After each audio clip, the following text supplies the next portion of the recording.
The day saw a breakaway of 5 riders go clear relatively early, with several of the escapees falling back to the main field throughout the stage. By the latter part of the stage, this left 2 riders in the break. With 25 kilometers remaining, Gendt took his chances and launched a solo attack, which proved successful. The chasers were left to fight it out for the minor placings, but it wasn't to be for BORA-hansgrohe, with Emanuel Buchmann and Pawel Poljanski finishing as the highest-placed riders in the team 2 minutes in arrears of the winner. Today's stage of the Tour de Romandie lead the riders from Emanuel to Yverdon-les-Bains over a 174 kilometers long course containing almost 2,000 meters of elevation. The route featured a fair number of smaller ascents and descents, as well as 2 categorized climbs. At only 3 kilometers into the race, the riders faced the Col des Rangiers, an ascent of 8.4 kilometers in length with an average gradient of 4.5%. The only other categorized climb of the day, the 5.6 kilometers ascent of the Col des Étroits, appeared in the last third of the course, and featured a gradient of around 6% on average.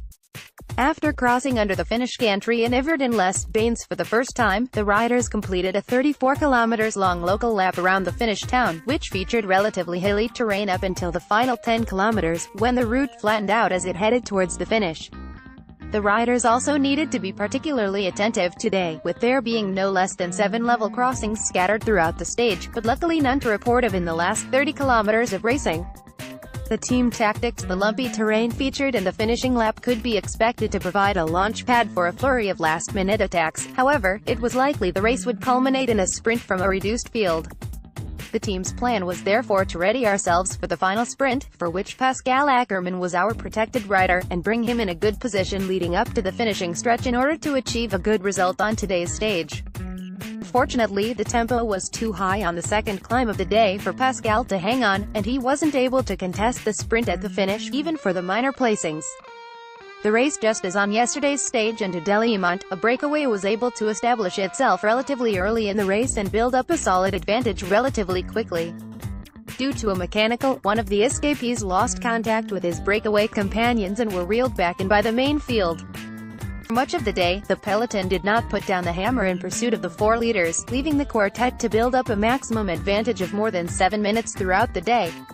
With 65 kilometers remaining until the finish, another one of the riders in the break found himself unable to keep up with the tempo and was forced to fall back into the main field. After this, the peloton, being led by Bahrain Merida, began to put the foot to the pedal and slowly brought down the advantage of the 3 remaining escapees. At the 25 kilometers mark, Gendt attacked from the breakaway and rode the remaining kilometers solo. Despite attempts from the peloton to reel him back, his advantage remained constant at around 2 minutes, and he triumphed alone on the finish line. Results: 01 Gendt 4 hours 3 minutes and 5 seconds, 02 S Colbrelli 2:04:03 S Dumoulin 2:04:44 P Poljanski 2:04:49 E Buchmann 2:04 from the finish line. Today, the peloton gave the escapees too much of an advantage, and so the break wasn't able to be brought back. With 50 kilometers remaining, the peloton had to crest a difficult climb, and it was at this point that Bahrain Merida increased the tempo in order to shed the other sprinters. Pascal Ackermann wasn't able to keep up with the tempo and was therefore unable to be in the mix in Yverdon-les-Bains today.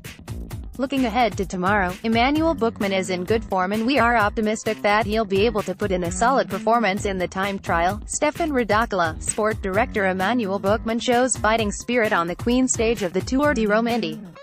Emanuel Buchmann achieves a top 10 place in the Tour de Romandie individual time trial. The first stage of the Tour de Romandie brings a top 20 placing for BORA-hansgrohe. Tour de Romandie prologue makes for a short but difficult day in the saddle.